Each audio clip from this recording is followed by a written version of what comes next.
Hi, everyone. It must be a beautiful morning to all of you in Hyderabad, as it is late evening for me in Cary, North Carolina, USA. Good morning to all management, faculty, students, and their families of St. Mary's Engineering College joining from comfort of their homes to this wonderful cultural fest, Spandana, an inspirational event going to be performed by these young minds from St. Mary's Engineering College. And thanks to St. Mary's Engineering College founder and chairman, Dr. Reverend KVK Rao Garu, Secretary Mr. Sri Harish Garu, Director Dr. Satyanarayana Garu, and Principal Dr. Arul Garu for inviting me as a chief guest to this vibrant cultural festival. I know by this time we all have fully adopted and celebrating virtual festivals as COVID taught us a lot of life lessons. On that note, I hope you and your family are staying safe and healthy and following the COVID guidelines, as this is not going to go away anytime soon.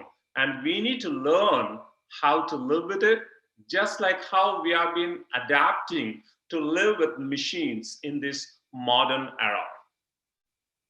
Engaging with art is essential to the human experience. Almost as soon as motor skills are developed in the children, they communicate through artistic expression. The arts challenge us with different points of view, compel us to empathize with others, and give us the opportunity to reflect on the human condition. Empirical evidence supports these claims. Among adults, arts participation is related to behaviors that contribute to the health civil society, such as increased civic engagement, greater social tolerance, and reduction in other regarding behavior. The most interesting people I know how diverse tastes and are Renaissance men and women. In the Renaissance, it was a mark of prestige to have an understanding of the arts and the sciences, to speak several languages, and have creative pursuits. The original Renaissance man, I know, you all must be thinking of the same name, and you're right. That is none other than the Leonardo da Vinci. He was not only an engineer, inventor, and mathematician, but also a botanist, anatomist, and the leading arts of his age. I'm sure this might have brought back your memories about his masterpiece of work, Mona Lisa.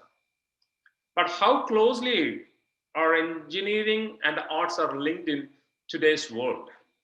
And can engineers benefit from having some understanding of the potential for creative and artistic approaches to their work? The answer is yes, it does help. And let us understand this through some of the notably famous people of this era. I'm sure you all love the Apple iPhone and the person who invented it, the great Steve Jobs. And he once stated in an interview that technology alone is not enough, but technology married with liberal arts and with the humanities will yield the results that make our heart sing. And he ensured throughout all his companies, from Apple to Pixar, that scientists, programmers, and technologists must work together with artists and designers. As you all know, the end user of every product is human. Who uses? Only the human uses all the products. Whether that product is a software, a car, a dress, or a book. A narrow focus on product or financial metrics, which dismisses the human element, is unlikely to create something lasting forever. And that's exactly followed by Steve Jobs.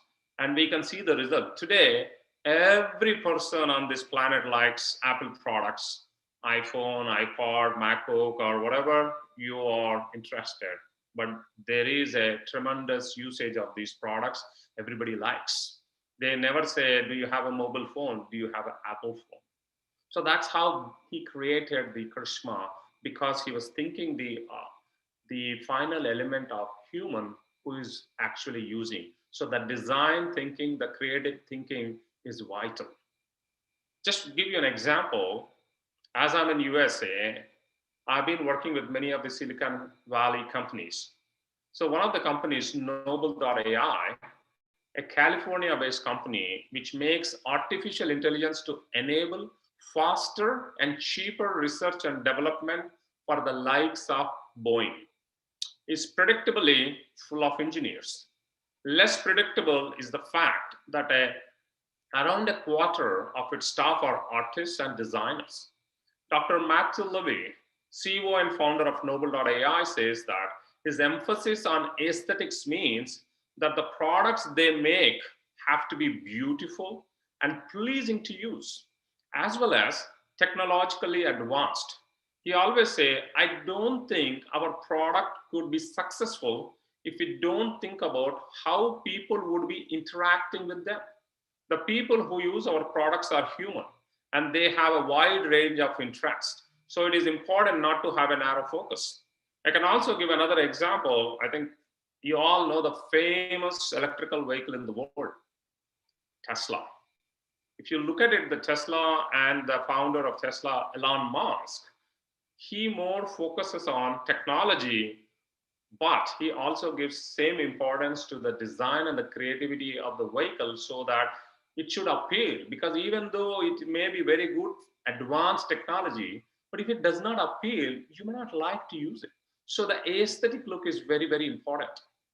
So technology is a fundamental force in art, but engineering has always been a fundamental aspect of artistic endeavor since its genesis.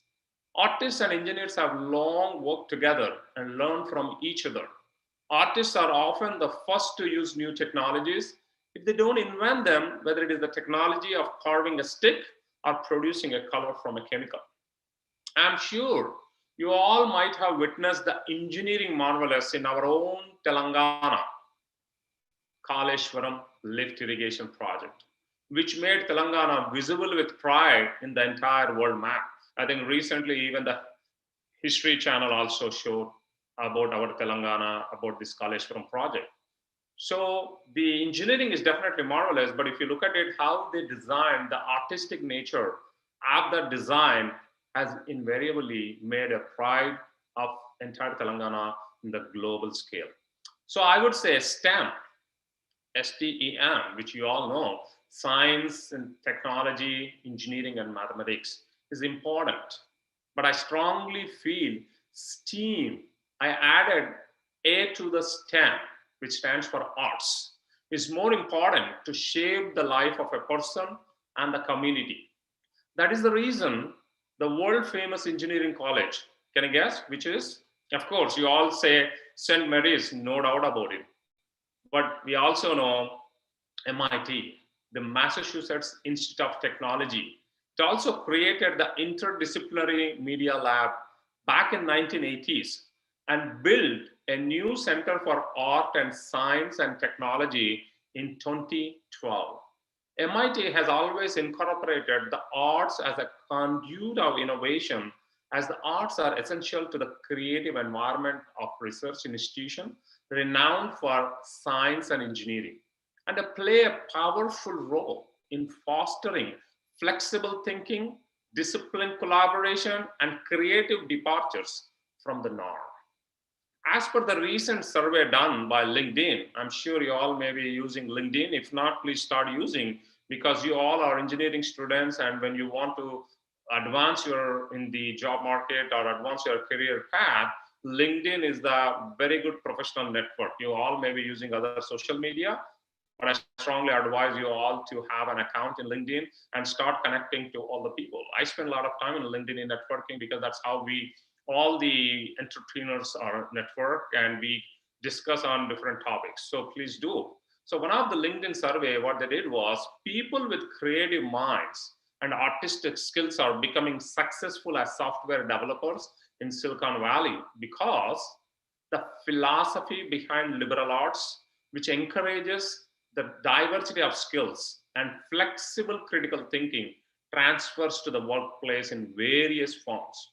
So, my friends and young minds of St. Mary's Engineering College, I strongly request all of you to embrace the art within you and foster the innovation to bring your ideas to a meaningful shape. And I urge all of you to bring that innovation in the form of a product or a service and become entrepreneurs.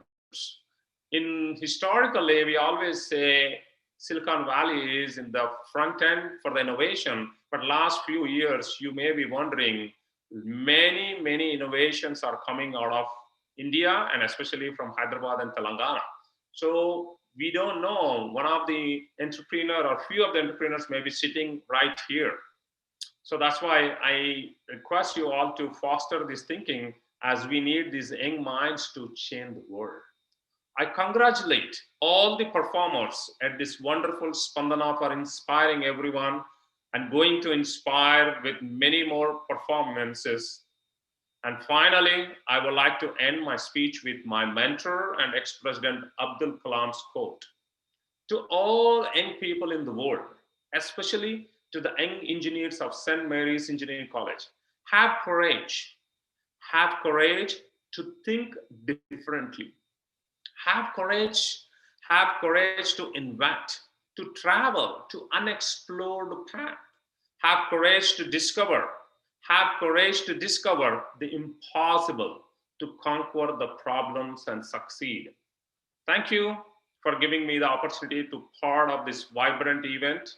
And God bless you all, engineers, and wish you all good luck to transform this world to a better world. Thank you.